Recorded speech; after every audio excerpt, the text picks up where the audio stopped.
Hello, everyone, to episode 1 of the Social Justice Wars, the Gender Traitors You Deserve, a podcast story. Episode 1, 24 June 2018, with me, Magnus, and Jesse. How do you pronounce your name? Chop. Chop. Just like chopping down a tree. Oh, Chopper. That's right, Jesse Chopper. We are trying this. We are trying a brand new format, I guess you could call it. We're going to try this, a brand new podcast where it's going to be basically, we've been accused, I guess, of being social justice warriors. Many people, anyone who defends like The Last Jedi on any realm, and you're not like, it's not your favorite movie or anything. No, but I don't dislike it. I mean, I think it's good. It's just not my favorite. Right. And so, but any defense of that is like seen by a certain segment of, I don't even want to say the Star Wars fandom. I think there is a bigot fandom. I think some of these people are not even aware that they're bigots. And that's, I know some people have raised against me even saying that, suggesting that people aren't actually aware of their bigotry, that they think that they're being the good guys. I think that's just how people are normally. But, yeah, I was actually inspired by Jason Ward's latest YouTube video. Yeah, that was good. The MakingStarWars YouTube channel has a new video by Jason Ward, which I've watched that video. I think there has like 800 or something views, and probably 500 of them are me just watching it over and over.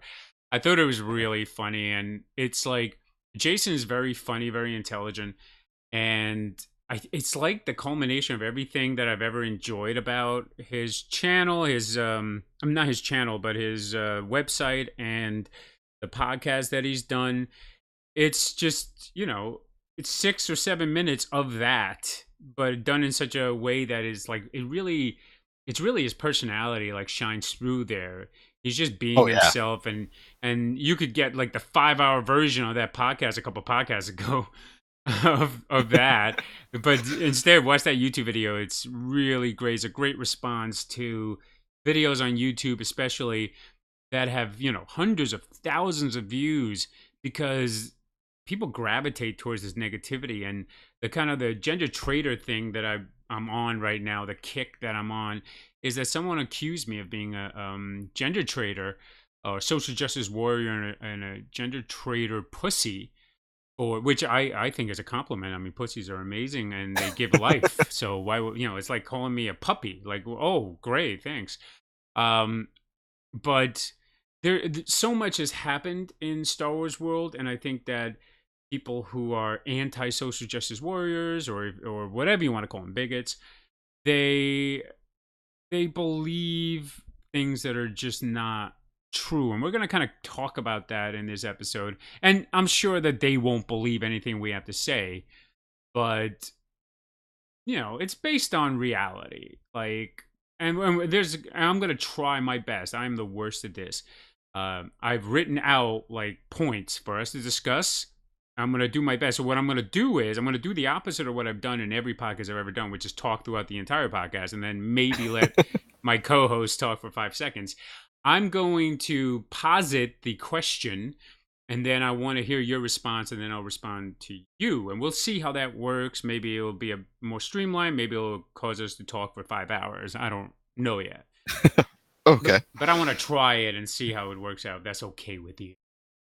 It works for me. I have no plans today, so. All right. So hopefully, maybe we can do it in 20 minutes. But yeah. Okay. Topic 1. For the Social Justice Wars, the Gender Traitors You Deserve, a podcast story episode 1. Star Wars story no more. Apparently not. There was a lot of news about that the Star Wars story was ending, and which is not actually what it came out of Collider. Frosty, who runs Collider, and does he actually own Collider? I don't know. I remember, like, didn't he start out of like Ain't It Cool way back in the day and then spun off into Collider or something? I should know that, since I know some of those Ain't It Cool guys. I can't remember Frosty being part of it. It's possible. I just don't remember. There was a time when I stopped in being involved in Ain't It Cool.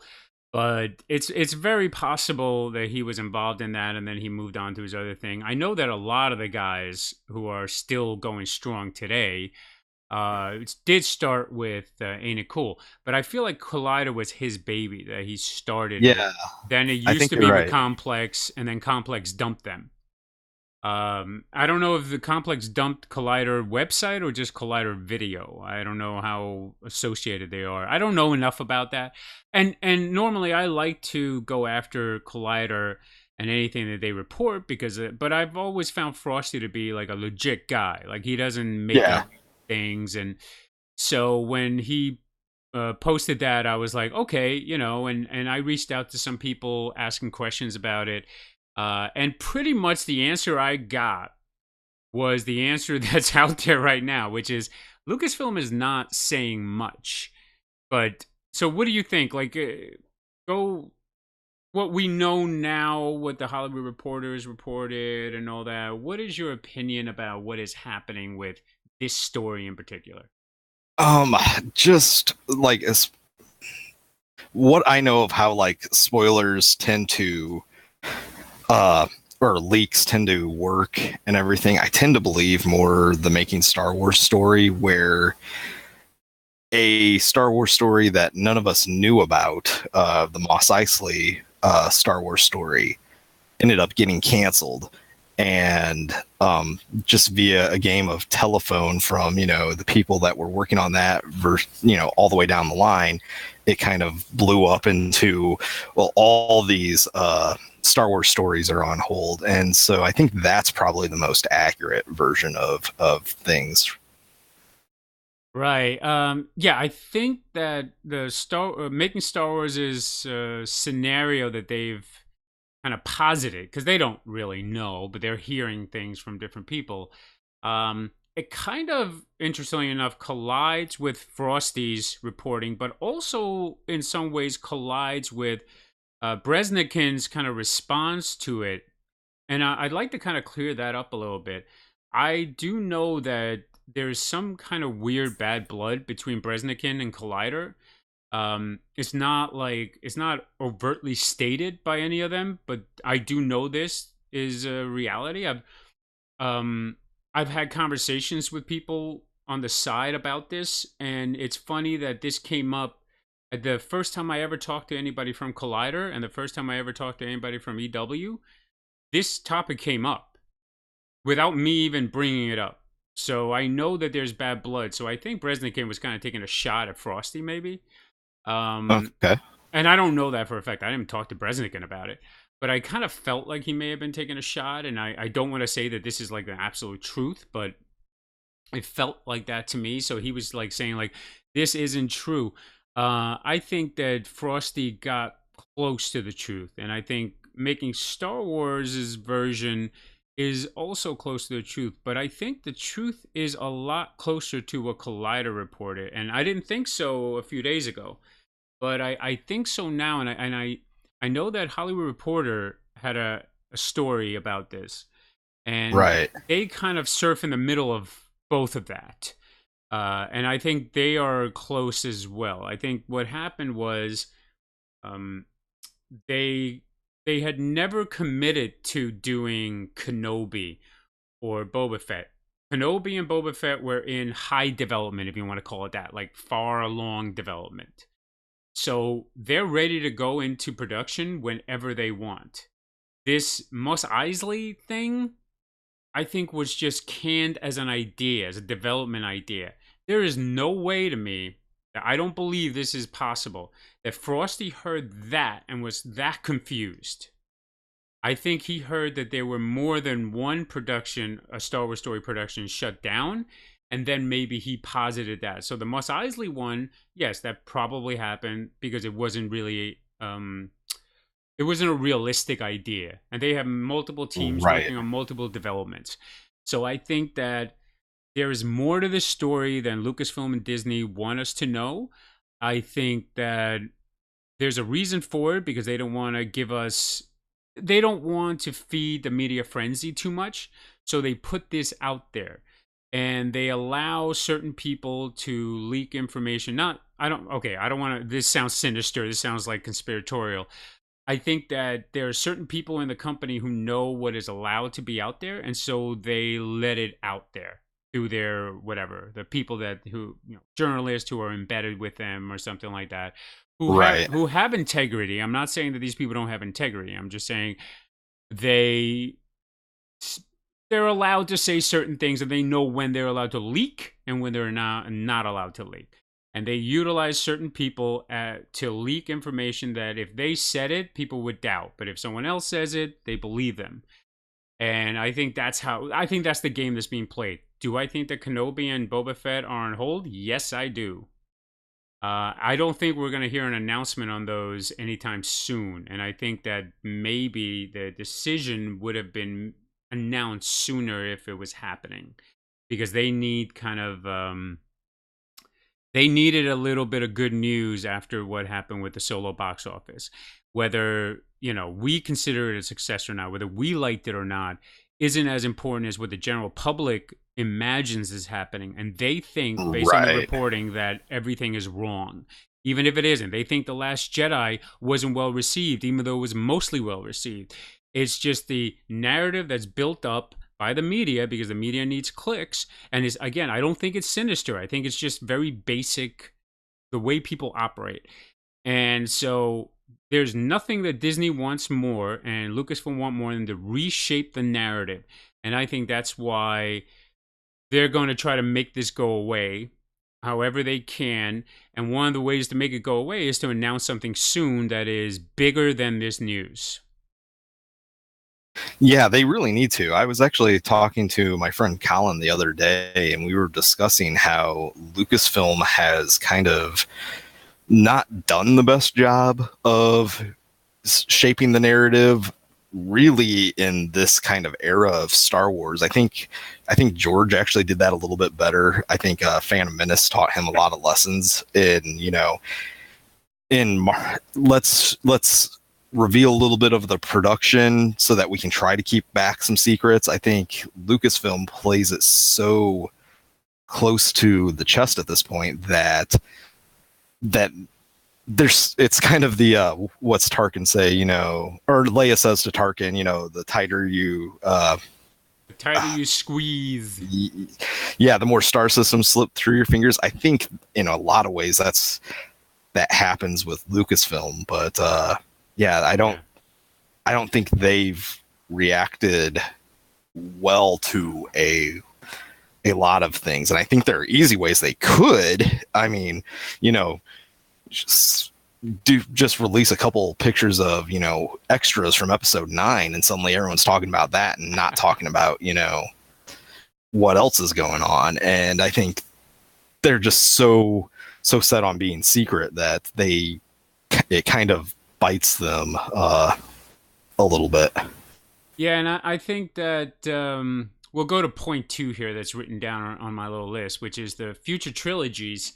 They could also use this time to announce something about that, like which one is coming first. Is it the David and Dan one? Is it the Rian Johnson one? They could use that, even announcing what it is, like what the 2 trilogies are. But the other thing is we have JJ on board, and Bad Robot operates very much like a studio, they are their own hype machine, and they do a lot of things. They are really smart over there, and they also are, even though they are working on a Star Wars movie, they can almost operate independently of, or I should say, in the minds of the general public, they can almost operate as an independent entity within the Disney Lucasfilm machine. And I think that gives them more clout than maybe the way that people perceive Disney and Lucasfilm. So JJ could do a lot of things that Disney and Lucasfilm haven't been doing. And because he has a lot of power right now, his movie did extremely well, The Force Awakens. Even though, there was a lot of negative reaction to it, very much like The Last Jedi, although not maybe as extreme, I think time has calmed people down. And I think that JJ could come out, even at San Diego Comic-Con, and reveal something that people are not expecting. And it could be something so simple, just like an idea, or show pictures like you were saying.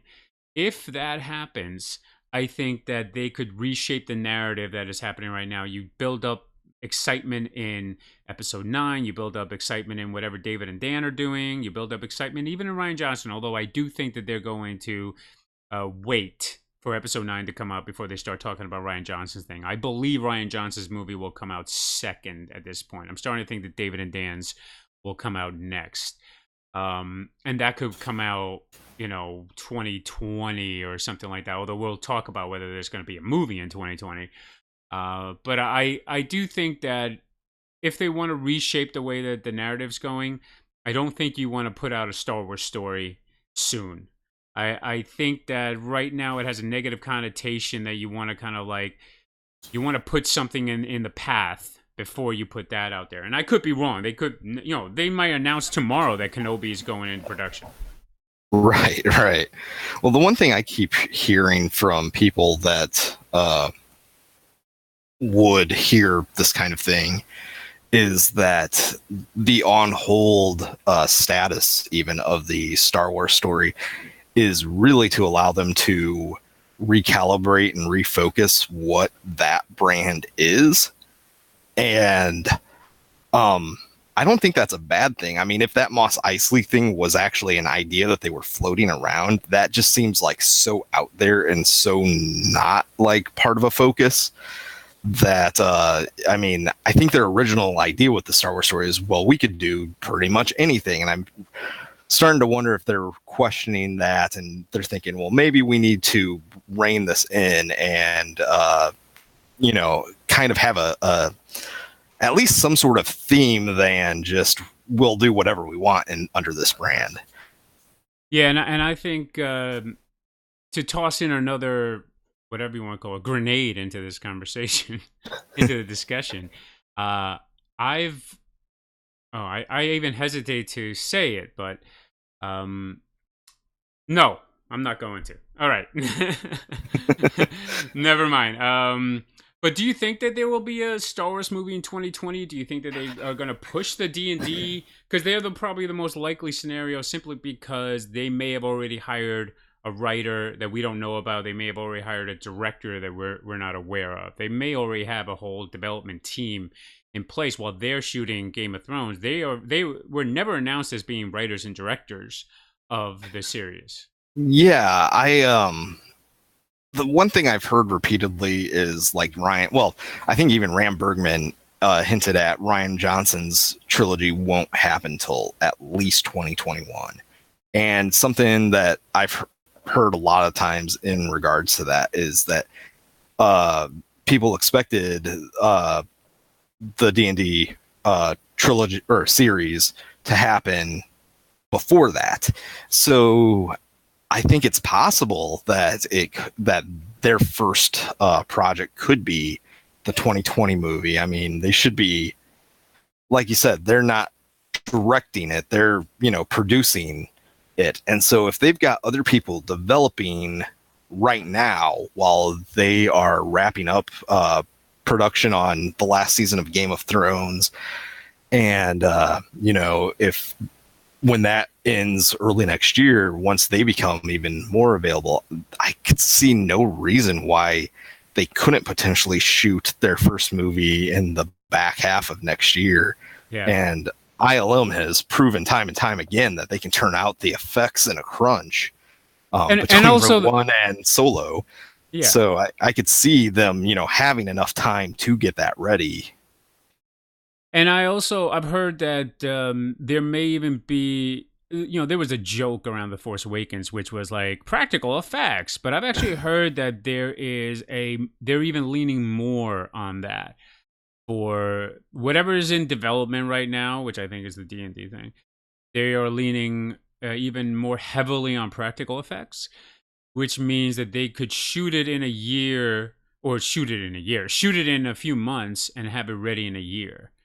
Right. So, and I still have no idea what they're actually doing. Like, I have very little. I have an idea of what Rian Johnson's doing. I have no idea what D&D are doing. Yeah, the only thing, I mean, Jason said on he did an episode of Making Steel Wars, and he said that he's heard that the D&D project is more Revenge of the Sith in tone, whereas Rian Johnson's is more A New Hope in tone.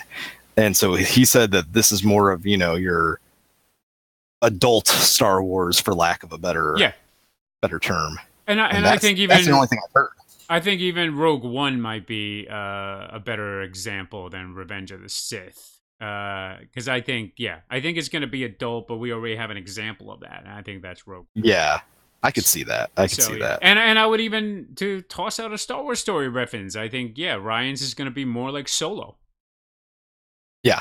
You know, it's going to be more heart and fun, but it's not going to be any characters we've ever met before. And that's what I'm really excited about. That's kind of, you know, I love Solo. I would love to see those characters continue on.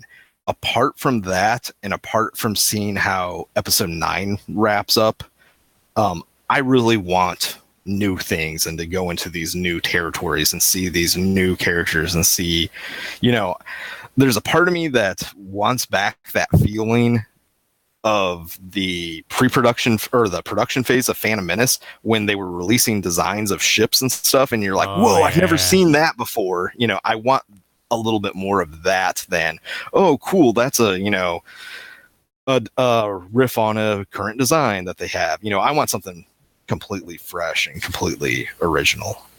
Yeah, and I think we're gonna get that. And I think the nostalgia thing. You know what? I was gonna not say something, but I'll say this.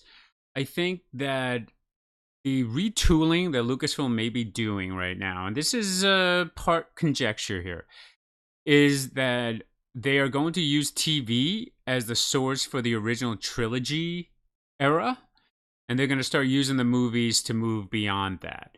So the movies will be used to drive a new fan base, you know, into the future, and the TV show will be used to satisfy older people, I guess, or more discriminating fans. If that's just my conjecture, but we'll see. That makes sense to me, though. Like, I'm actually surprised that wouldn't have been the plan in the first place. Like, to do more using television and even direct to video, or, you know, direct to streaming, whatever, to kind of build on what's already there while pushing forward with the films. Like, that just makes sense to me, and I'm surprised that hasn't been what's been going on. I really think that there are so many ideas at Lucasfilm right now that I just think that their problem isn't like not enough good ideas. I think it's too many ideas. And this is actually something that happens with writers in general, is like you don't run out of ideas, you just have too many, you don't know where to put them. And they are also always afraid. And part of this is, you know, if Lucasfilm was running itself, I think you wouldn't have this problem. But because Disney is the money, they are backing all of these projects. I think a Lucasfilm under George Lucas, if I want to give him some credit on this, would have already made many more movies, and and wouldn't have been this afraid of losing money. Initially, I think they would have been more afraid because they didn't have the backing of Disney. I think the problem right now is that Disney is being way too precious with Star Wars, and was being too precious, and that's the result of Solo. I think Solo is the victim of being too precious with his intellectual property, and I think the future is going to be, we're going to see fewer movies for the next few years, but it is going to be a retooling of how they want the audience to perceive Star Wars. And I think, and I'm being careful, okay, I think what you're going to see is movies that are going to resemble Star Wars that older fans who are very discriminating, who did not like The Last Jedi, will not enjoy. That's what I'll say about that. I think that's the future of Star Wars, and that's why they're going to focus more. They're going to try to steer that group more towards television, which is more money for them because it's going to be steering them towards the Disney streaming channel. That makes sense to me, and I feel like Disney has to Lucasfilm and Disney have to reestablish Star Wars as a modern blockbuster instead of this, this is this event from 40 years ago that people want to just keep showing up to. And I think the way you do that is you've got to push forward and start doing new things in the films themselves, but you could still cater to the older fans by having the television series that connects them with the thing they fell in love with in the first place. Right, and you just look at how Marvel has done it, and Marvel is not sticking exactly to the comic books. They're not sticking to canon, and yet they're making these big movies. They're making big money. And yes, I understand that Ant-Man is probably going to be the Solo of that universe. Right. But I think that's what happens. Sometimes you make a smaller movie or something that's exploring an individual character, and they've just followed these big money makers. You're going to have a little bit of a drought. It's just going to happen.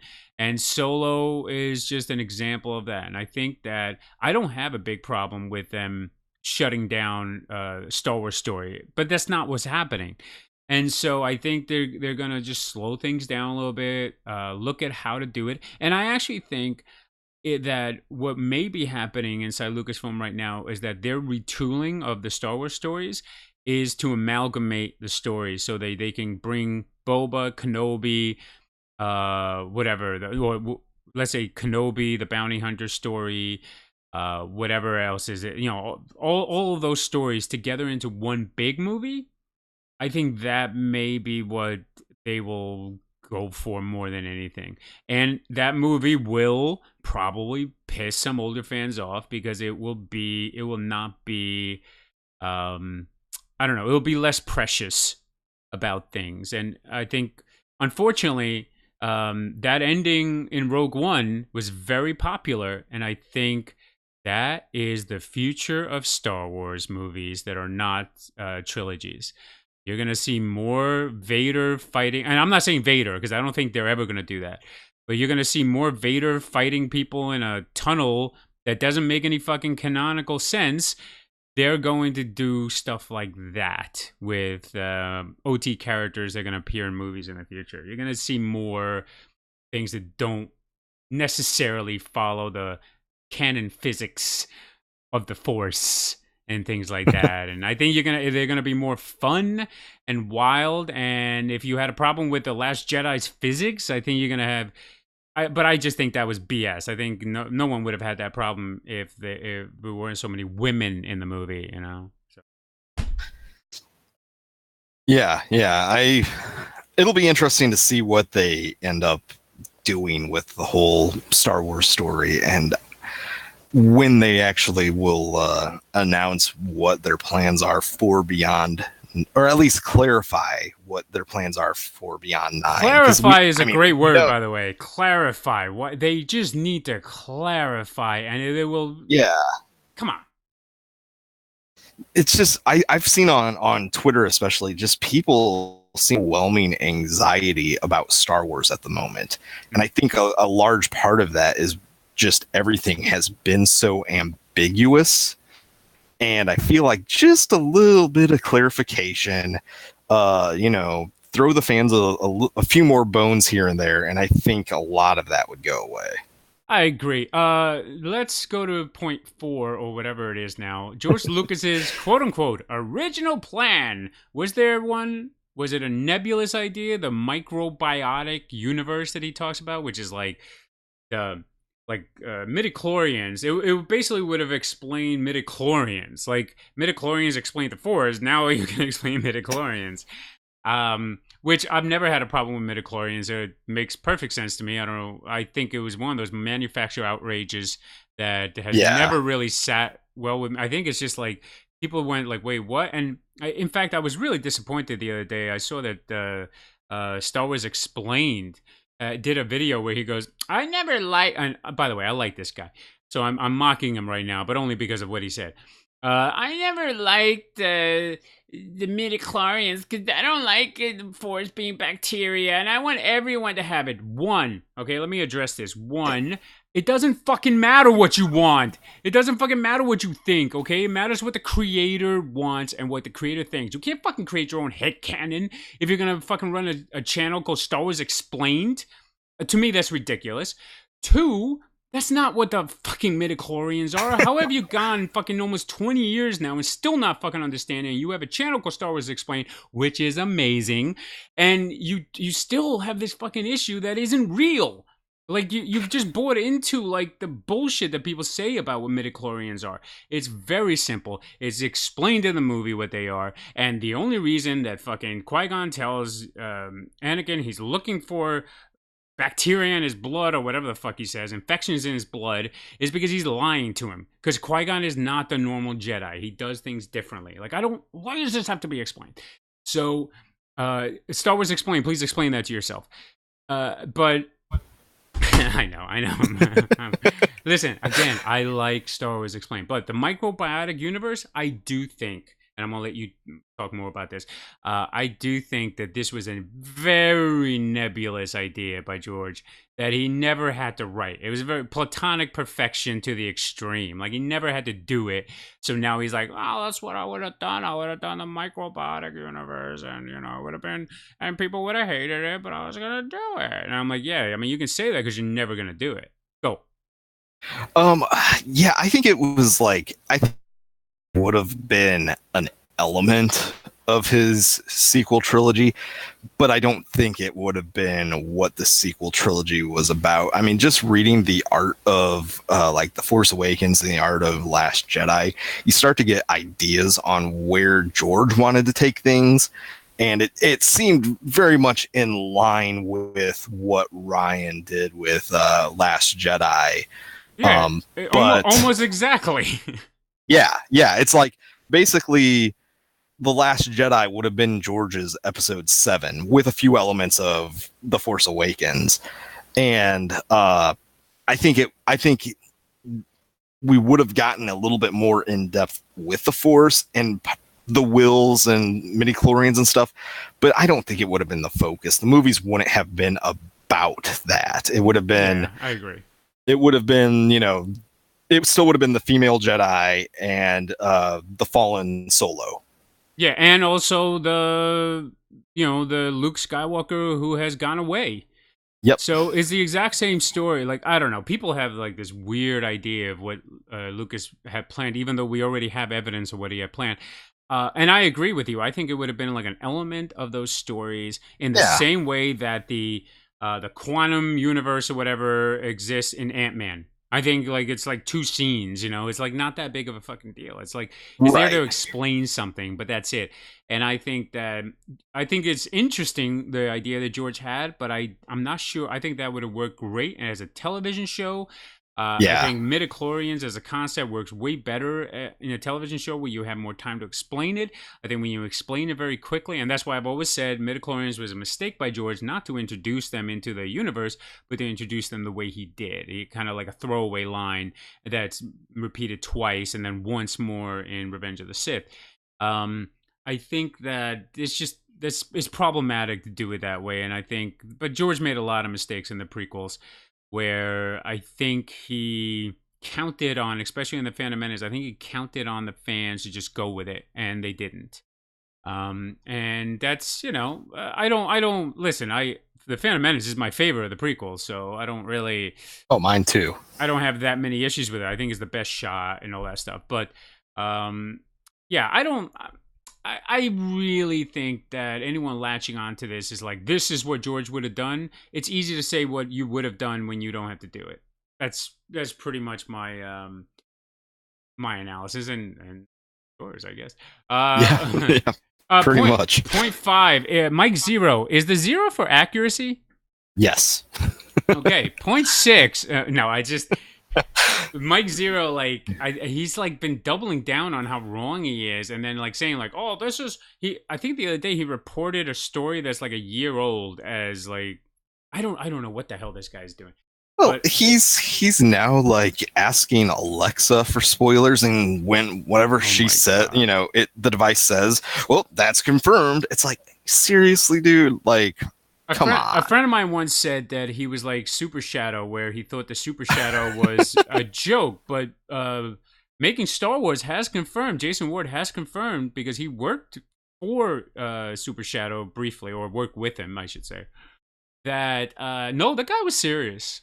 Yeah, He was not joking, and I think Mike Zero is just like that. I think he's so unaware of himself that he thinks like he doesn't. He could be so in on the joke, and this could be like a whole joke thing. It could be like the greatest practical joker ever, but he's not. I think he's just.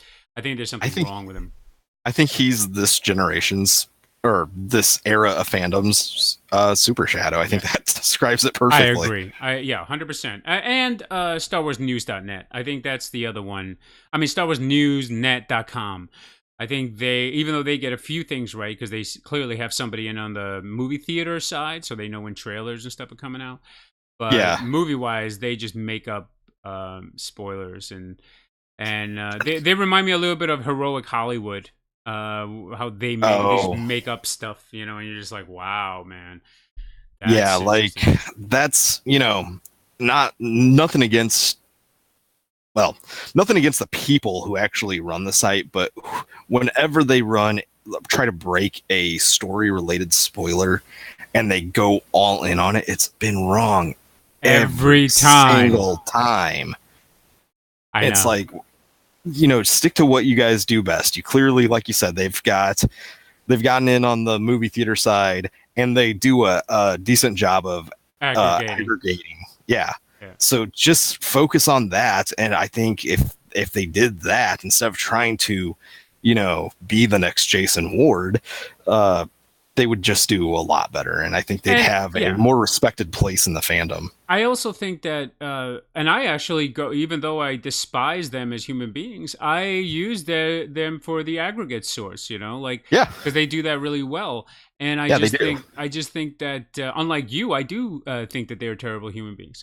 But, but it's just unfortunate that like, I think whatever it is, whatever personality disorder the leads over there are suffering from, um, it's, you know what, if you could just calm down, if you could just, not be so much Trump and be more Obama, I think it would benefit you, and you would be far more respected than you are within the community. I mean, you're respected by your readers because they're morons, but and that includes me, by the way. Okay, so point 6, bloggers and fan sites that announce production schedule leaks for movies not being made. Star Wars nerd. Yeah, this is one that really is interesting to me, because speaking of which, StarWarsNewsNet.com.org, whatever, biz, gov, they announced, like, we think, we're hearing that, what was it, Kenobi was going into production 2020, whatever it was. And Yeah, they did a I know they're story. reporting on someone else's thing too, like, so it's not like there's just their source, but like like, what, dudes, you guys do this right before Collider's thing, and then Hollywood Reporter's thing kind of says, like, hey, they're retooling. How could you possibly be talking about production that isn't even being considered yet? Well, But that story about Kenobi going into production early next year, I think that originated at Fantha Tracks, I agree, and yes. that's Mark Newbold and Brian Cameron, and they're usually like Usually. on the production side, they usually have pretty good sources and good track record on that kind of thing. So I honestly don't know what's going on there. I'm sure they heard something, but how outdated it was, who knows? Yeah, yeah. Allow me to apologize to StarWarsNewsNet.gov.biz. Yes, you reported on a story that a reliable group posted, but my question still is, how can you be this confident about something, or even report it, especially if you are a legitimate source of information like Fantha Tracks? Then, like, don't you then feel a sense of responsibility? Like the Star Wars Post doesn't post things without like verifying, you know? I'm not Right. saying everyone has to do that. I don't think everyone has to run their site like that. But you know, making Star Wars is really good about stuff like that. And I think that you learn to expect that from certain. Now, could they be 100% right? Sure. Um, you know, I have my doubts about that though. And I think that this comes down to people get information and they get very excited about posting it because there is definitely a drought in information right now, and you kind of have to keep driving readers to your site, and sometimes you'll run with a story, and it's actually happened to Making Star Wars too. You sometimes you run a story that you're just like, we shouldn't have done that one. Oops. Right. And unfortunately, Star Wars Newsnet sex as doesn't have that filter at all, and so they will No. run with everything, you know. And that's my bigger issue. I feel almost bad having taken Fanthy tracks to task. I know that they're usually reliable, but I'm gonna blame it on Star Wars News porn.com. Well, they like jumped in and started offering like additional details. And the thing is, like, you know, I used to write for Making Star Wars, and I know Jason doesn't run stuff unless he's got multiple sources on it. He talks to multiple people, and then he holds back until he's really pretty sure about what he's running. And I feel like Star Wars Newsnet might just take, you know, whatever random email comes along and go, oh, this person they seem like they know what they're talking about, so we're just going to go with it. Yeah, and we can call that like Mike zeroing, because that's pretty much what. And I do think though, to give Star Wars Newsnet.gov some credit, I do think that they have a group of guys they run to and they go, hey, what do you think of this? I do think they do. I've actually had a conversation with one of the guys who, this is a while ago, but he told me that no, they actually do kind of vet stuff, maybe not like Making Star Wars does, because I know I used to talk to Jason back in the olden days, before Jason, you know, blew up, and we used to talk about this, so I know kind of like what Jason does, and I know that Jason is very aware, but he's also really bright. I think that's the other thing. Like when you're really smart, you can kind of say to yourself like, okay, so here's a piece of news. He even talked about this, I think, on one of his podcasts with the Rogue One, when Rogue One information was kind of wrong about who is taking over directing duties. And he broke it down, and it's exactly what happened, which is the crew thought that the guy who had just come on to do a rewrite of the script, or whatever you want to call it. It wasn't a rewrite, but it was like he went through the script, was the guy taking over, but it wasn't. So the crew was the one that reported that, you know, X director is coming, or X writer is coming in to direct, and it was Y director coming in, or writer coming in to direct. That's what happened. These kind of things can happen because if you run to somebody and you go, hey, I'm hearing that XYZ is happening, and people have heard something else. They've heard something similar, but they go, oh, yeah, that sounds about right. But they're not vetting their own information. You then have to go and vet that information. You can't just go to two people. You may have to go to three. And this is, in fact, how journalists used to do it back in the day. So always get three sources, because two of the sources may have talked to each other.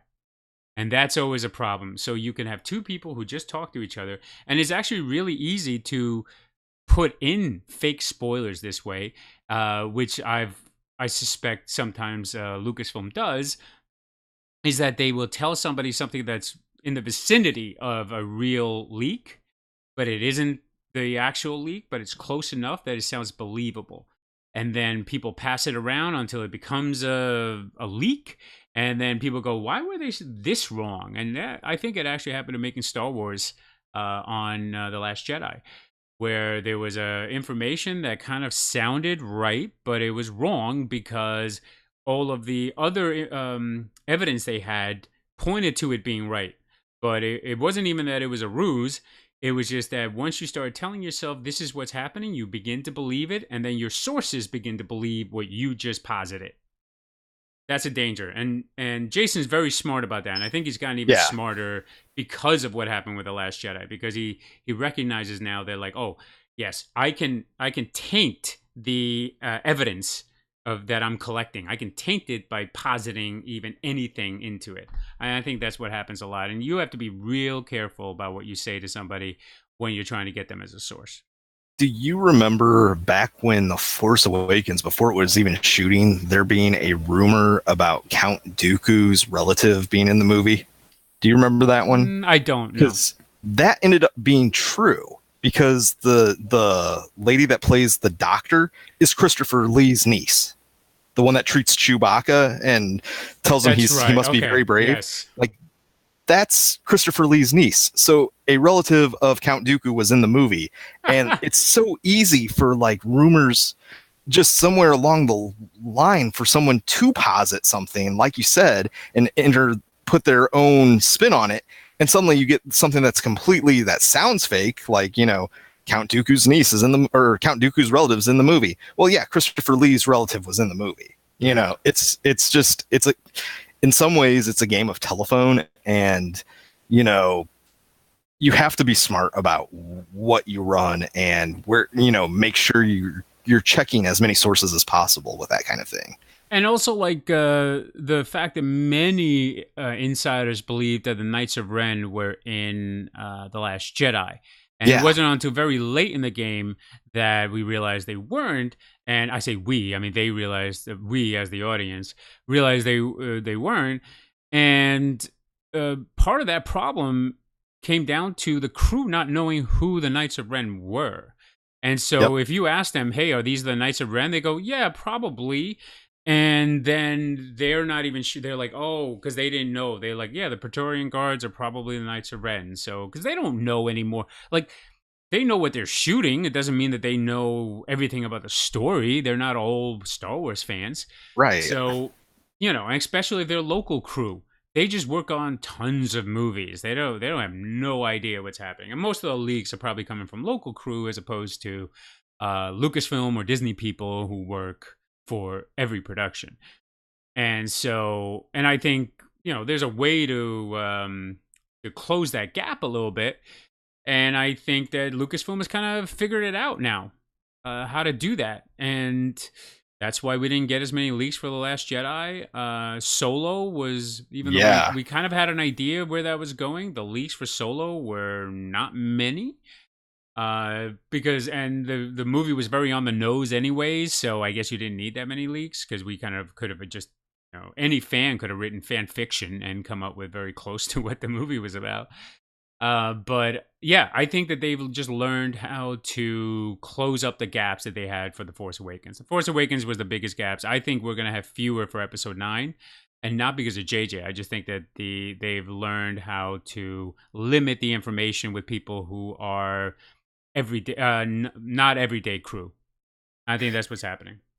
Yeah, and I'm of the same mind. Like, it does seem like, you know, as they've gone on, the leaks have been fewer and fewer for each project, and, you know, that takes away a little bit of the fun speculating online based on rumors and leaks, but it's not the end of the world, you know. It's no, and it's okay, by the way, because both ways. It's okay if you want to keep it quiet, but if you look at the Marvel movies, like, the Marvel fandom has almost figured out the plot to every one of the movies before they come out, like months before they come out, based on like leaks and things like that. It hasn't taken anything away from the movies. So I really think that, like, Star Wars, Lucasfilm needs to get a little bit less precious about that. Well, look at the prequels. I mean, the novelizations and scripts were available for sale weeks before each movie. I mean, it didn't hurt the movies. Yeah. So, and in fact, I think maybe made them better, because I read them before I saw the movies. The same here. All right, let's go to point 7. Kathleen Kennedy rumors about her leaving Lucasfilm. Now, this has been reported at a lot of places. I forget who actually was the original source on that story. I saw it on Reddit the first time, so who knows I think how it may have accurate been that it is. may have been Business Insider mentioned something about, but they may have been reporting it. You know, there's a lot of circle jerk reporting nowadays, especially on the internet. And I think that, so I'll just say this, knowing how corporate, whatever you want to go, like how executives name their successors and how studios sometimes do it. There may have been, I think there's some grain of truth to this story. And I think that there may have been a conversation. Let's say you wanted to keep Kiri Art in the company, and then maybe she was being given opportunities. And so Kathleen Kennedy might have gone to her and said, "Hey, I plan on naming you as my successor when I leave in a few years." Because there's no way that Kathleen Kennedy, who is one of the greatest producers of all time in Hollywood, wants to run Lucasfilm for the rest of her career. I think Right. she might want to move up the chain, maybe take over Disney, but I don't think she wants to run Lucasfilm forever. So I could see that happening, that she made a verbal commitment to her that she's going to name her in 2020 or 2021 or whatever it is. I think it's more likely that that Kennedy would stick around until they release the first new trilogy, and then she might step down after that. Like once like the David and Dan trilogy starts coming out or something like that, we might see her step down. Or move on to, whatever, maybe again take over Disney or something. We don't really know, or Marvel, who knows. But we're gonna see something on that level. And so I think there's nothing wrong if that's what's happening. I don't think it has anything to do with her feeling the pressure of the job. I just think that no one wants to stick around forever in the same job. Like executives want to move up and get new challenges. This is like their big thing. And plus, I think she wants to make more movies than Star Wars movies. She made a lot of great movies before Star Wars, and now she's kind of like pigeonholed into this one thing. Right. So, And you also have to take into consideration her age. She is in her mid 60s now. yeah.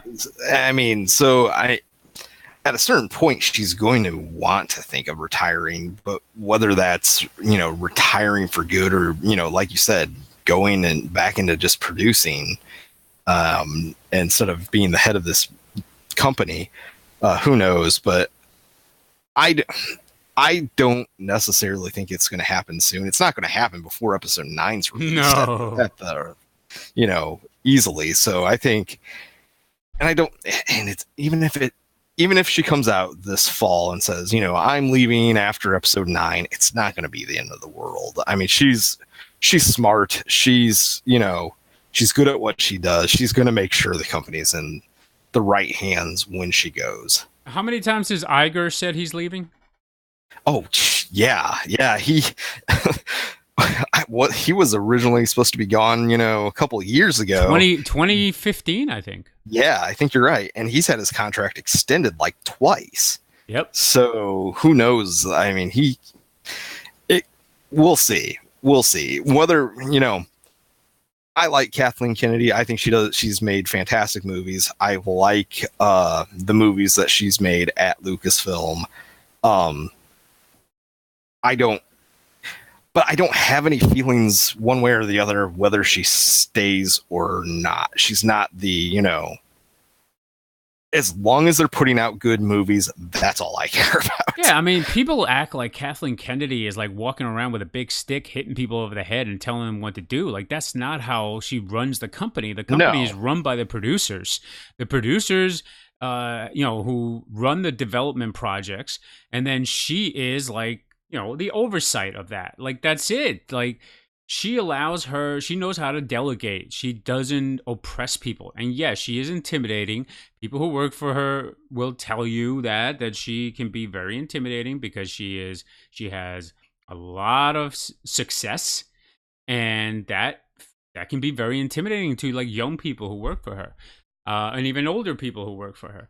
But I think she is very much willing to listen to good ideas and will run with really good ideas. And especially if you know how to pitch to her, I think that's a big deal. And so the idea that she is like, that her and like Pablo Hidalgo walk around and tell people what to do, which is ridiculous in its own right, because Pablo Hidalgo isn't even like doesn't have that much power to do any of that, but because he's like become the face that people hate all of a sudden, or that certain groups of men especially hate.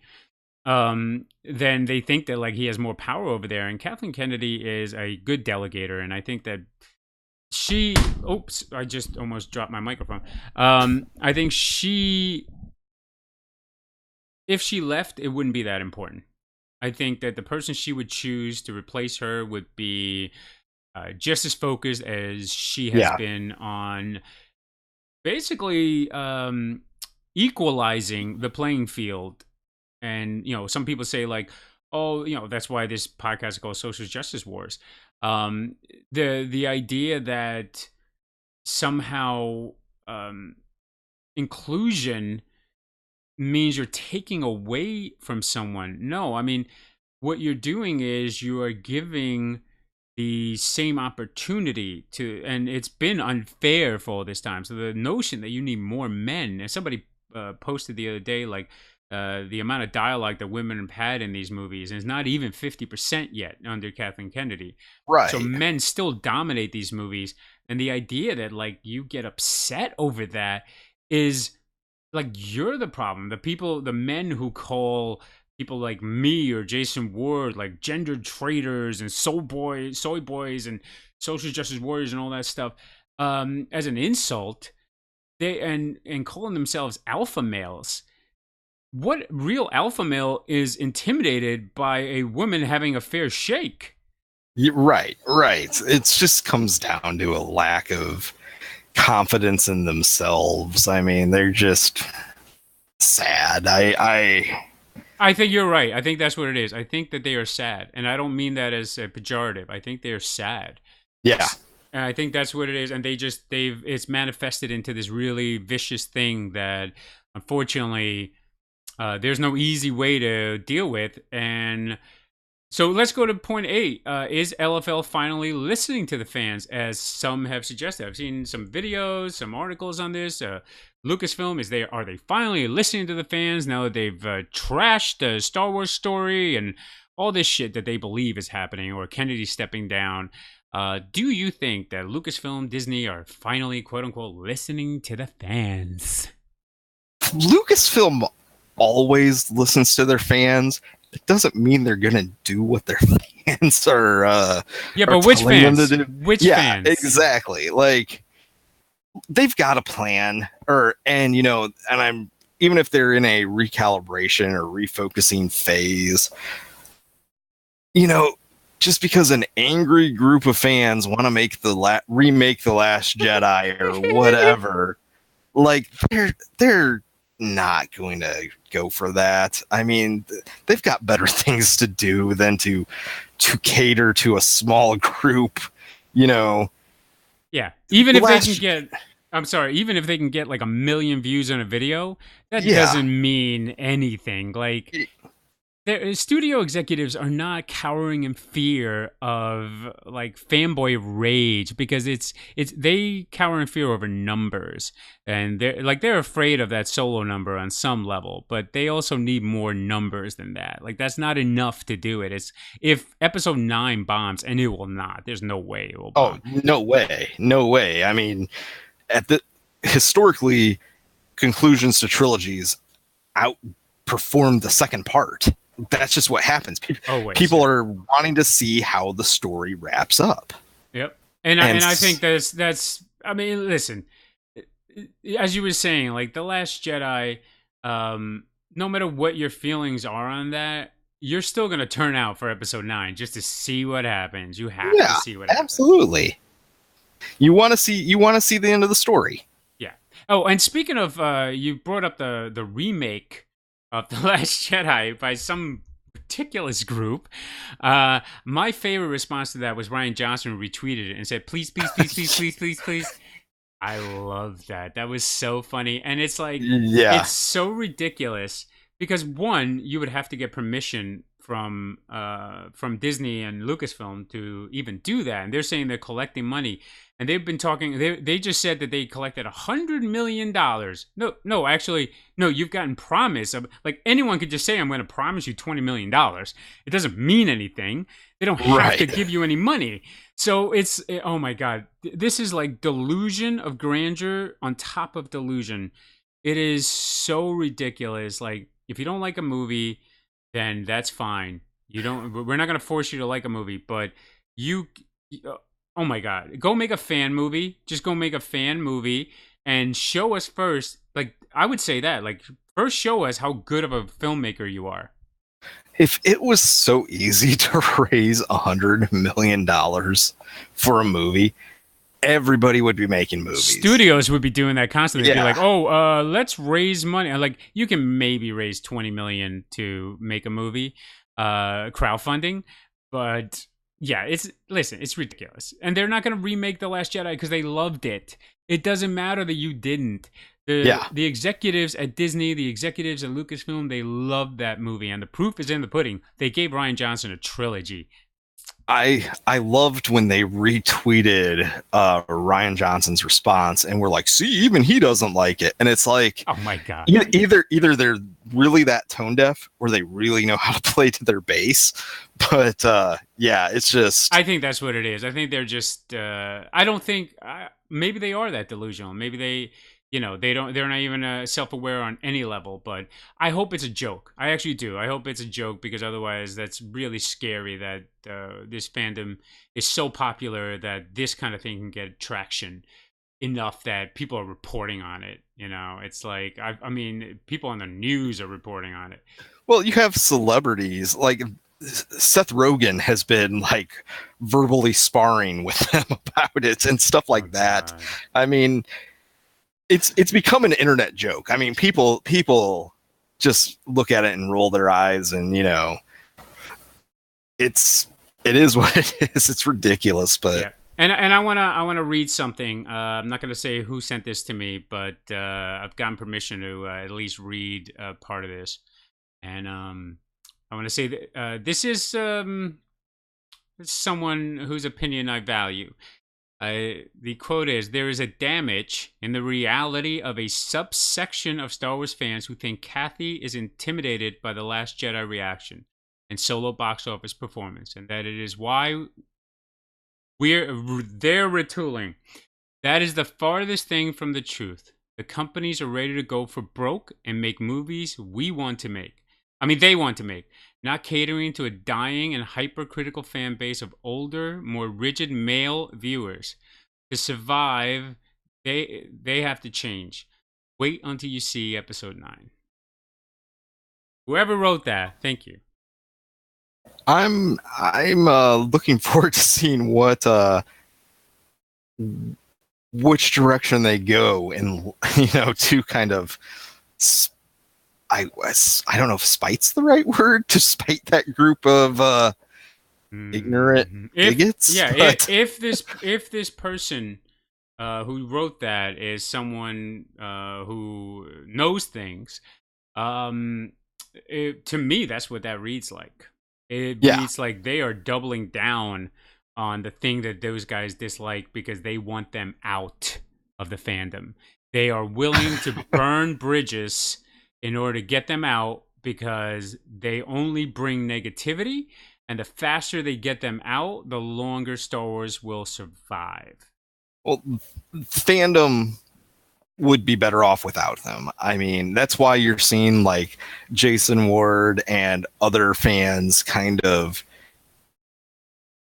really starting to go into YouTube now, is because that's one of the big places where the negativity has really festered in the fandom. And so now it's like, okay, let's get in there. Let's start filling it with more positivity and try to start balancing this out, because honestly, like, all that negativity just brings everyone down. And, I'm sorry you didn't like a movie or you don't like the direction that things are going. Get out. There's other things you can go focus on. Yeah. And I would also say this. Maybe you don't have to get out, but maybe take a break. Walk away for a while and get away from your anger about Yeah. something that you can avoid, because you can avoid this. You don't have to be here anymore. And I used to be a prequel defender, and I would say now I'm a prequel appreciator. And over time, I've learned to dislike certain things in the prequels, but I could rage about a few of them all the time, and I don't. I choose not to, because what is the point? Yeah.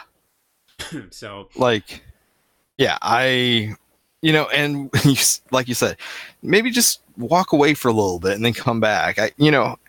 Sometimes that's the right answer. You just need to go away, refocus, get your mind cleared, and then come back, and maybe you'll appreciate it. and I think if you've ever been in a relationship, and I know most of the people who hated The Last Jedi have never been in a romantic relationship, so they wouldn't understand this, but sometimes you'll have a fight, and all you really need is just like 1 minute of space, and the fight will end. Like, you won't be having this fight anymore because you've gotten perspective in like 30 seconds even. But as long as you are in the moment, you're just being driven, and you are doubling down every time. Exponentially, you keep adding to the pressure that is building up inside your mind about what is wrong, and you can't do that. You have to walk away sometimes. And that's good life advice, though. Like, I couldn't tell you how many times I've been working on something at work and could not figure it out, and I'm just sitting there frustrated, and getting up and spending 15 minutes going to the bathroom, getting a drink of water, stretching, and then coming back down, and then the answer's right in front of me. It's perspective. It's perspective.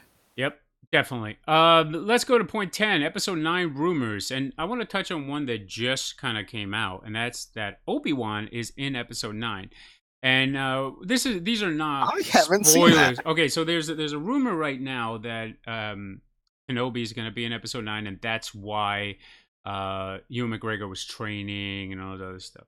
Or I don't know if they posit that, but that's been a rumor anyway between fans. And that they're not going to do a Kenobi movie. They're going to have Kenobi actually in episode 9, and he may only be in it for a little bit, but maybe he'll be in it more. I think that's actually likely. I don't even think that's like Luke being in episode 9 is as likely as that to me. Because even though you might say, well, Rey doesn't know Kenobi, that's why Kenobi's not going to be in the movie, which is actually what Rian Johnson said. That doesn't mean JJ is going to agree with that, and also I'm sure JJ can come up with a way that Kenobi would be part of her vision or whatever, Force Ghost vision or whatever it is. Look at JJ's handling of Rey's vision in The Force Awakens. Who's the one that specifically tells her that she's taking her first steps? Kenobi. It's Obi-Wan. Yeah, it makes sense. So I think that, and also like the whole idea that she's nobody, I still think that she is nobody, and I've maintained that for years. I mean, even before the movie came out and before The Last Jedi came out. But even though he could still go back on that and make her a Kenobi if he wants to, there's always that Snoke implanted this belief in both Kylo and Rey, because he had been manipulating them. So, and there's nothing in the story to suggest that Rian Johnson couldn't have left that open on purpose, knowing that then somebody else could run with it and do whatever they wanted with it. So I think that's just, we might even find out that she is part Kenobi or whatever, we don't know yet. And so that's a way to bring it in. I think that Yoda, Kenobi, Luke showing up as Force Ghosts, even Qui-Gon, not that big of a reveal if it was a spoiler, because I think you should expect that there are going to be more Force Ghosts in the next movie. Just like we should expect there are going to be a few Jedi or at least Padawans in episode 9. But outside of that, I don't think that any of the leaks, any of the things that have come out, like there have been things on Reddit and 4chan or whatever, and I think most of them are just BS. There was one 4chan posted that actually sounded like it could be from somebody legitimate. All I think that is that this person, I remember actually when Jason Ward and I used to talk before The Force Awakens, and we would look at these things and we would just go, nah, this doesn't sound real. Like, this sounds like somebody who's learned to talk the talk, but they don't, that's all they've done. Like, it doesn't sound legitimate.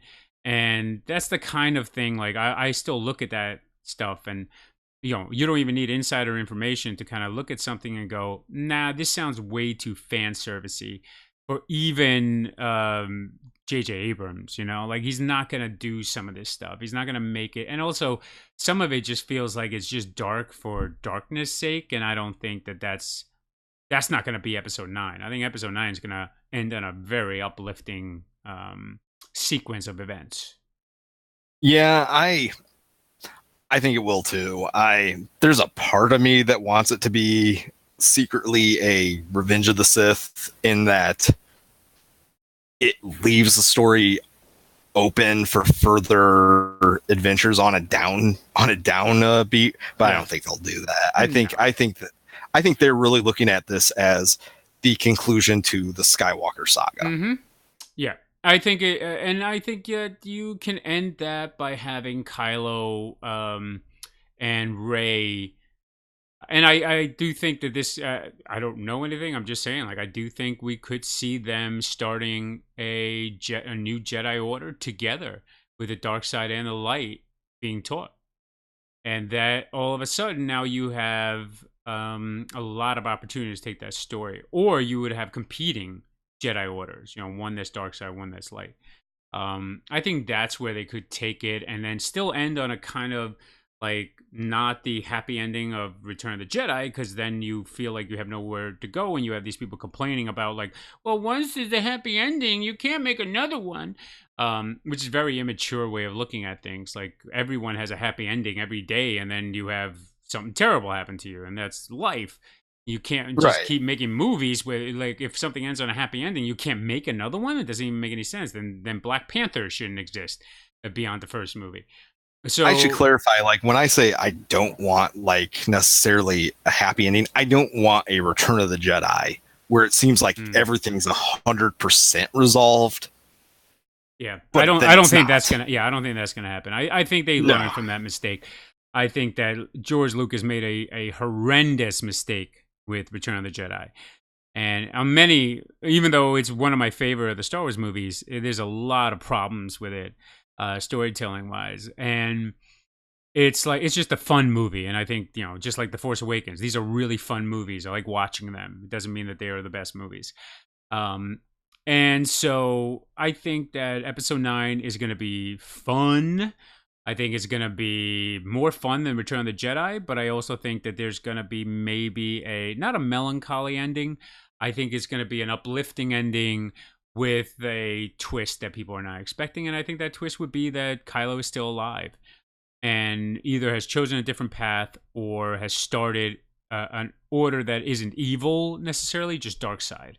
I think that could be, or you might flip it, because maybe Rey has been learning something that will be more like Ahsoka. I think Ahsoka's journey is more important to Star Wars canon within the writers group than people realize. And I think that's just something that they're going to inject into the story, and the Bendu and all that stuff is coming down the line on some level. It may be in the TV show, but I think it's going to be, it could end up in episode 9. I think episode 9 is not going to be a retread of anything. I think it's going to be progress. Or whatever could happen. I think Last Jedi kind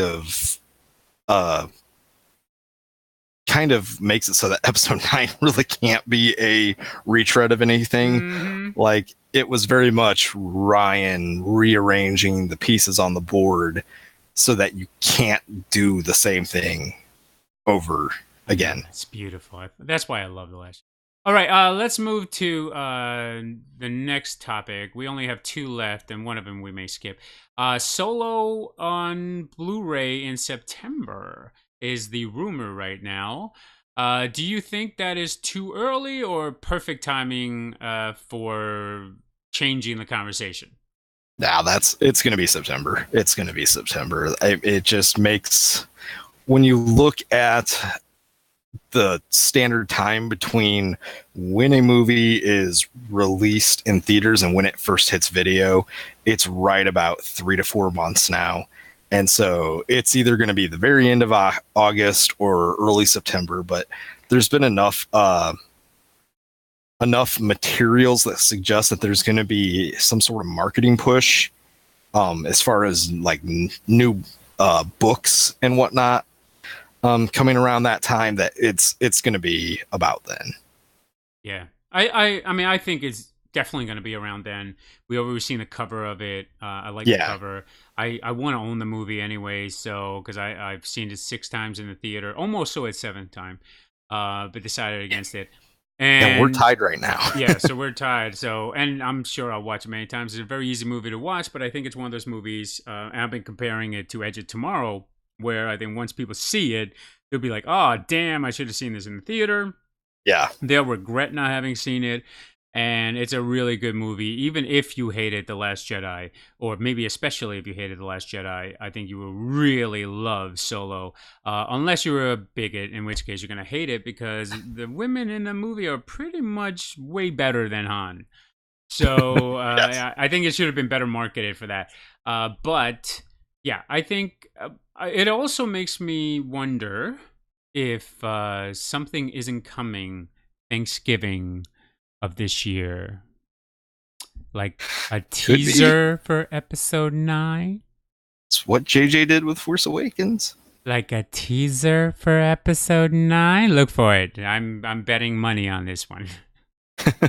I could see it. I mean, if the first teaser for Force Awakens, it didn't show anything.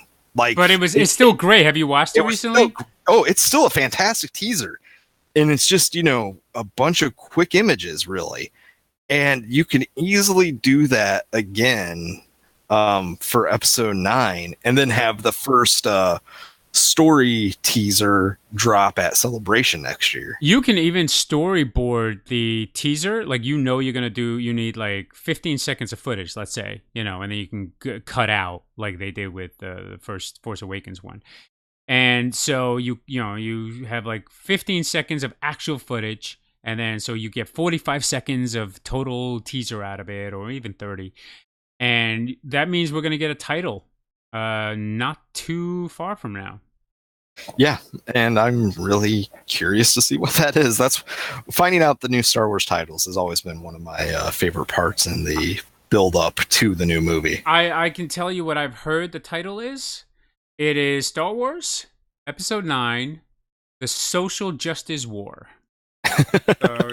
So I'm just putting it out there. That's why we named the podcast Social Justice Wars, because we got the inside on this. So yeah, no, maybe it's Social Jedi War. I don't know. I don't Mark Sutter on Twitter was trying to come up with titles for episode 9 so that the initials would be SJW, so that he's like, it would be hilarious if the people that hate Last Jedi, when they use the abbreviation, they had to type SJW. Yeah. I thought that was pretty good. We're having technical difficulties now from Jesse, but it's okay because the podcast is about to end. Yeah, let's short. Oh, we could have talked about what's happening with AMC A-List, Cinemia, and even though this is not Star Wars specifically related, and MoviePass. MoviePass is starting to charge people to go to, but whatever. It's stupid. I'm going AMC A-List, and I think you're looking at Cinemia right now. But I want to be able to see Star Wars movies multiple times and not be told I'm not allowed to do it. I snuck into 900 movies in May because of that. I just bought tickets to a different movie and then went and saw that and saw Solo instead, or Avengers. So they didn't stop me from doing that. So anyway, and I could say that because I'm dropping them tomorrow. So MoviePass, go fuck yourself. I hate companies like that just like constantly change their fucking terms of service. And yeah, scummy I signed shit. up for a 1-year contract with MoviePass, and as soon as that's done, I mean, it's already been paid for. It's like, you are not going to get the surcharges. So if you signed up for a year pass, you will not have to suffer the surcharges. That's all right, but I still can't see Solo without buying a ticket for another movie and sneaking in. Yeah, well, that's what's great about the big cineplexes around me, is that they're so huge that no one follows you, no one cares where you're going. But yeah, and also when one of the biggest ones near me doesn't have assigned seating, So that also works to your advantage because you can sit anywhere. All right. Well, that's it. Is there anything going on in your world that people need to know about? Not really. I'm just, hanging out on Twitter. JRTSCHOPP at twitter.com. And I am a gender traitor on Twitter. Well, that's the podcast. The podcast is Gender Traitors is the podcast name on Twitter, and I'm Geek Furious.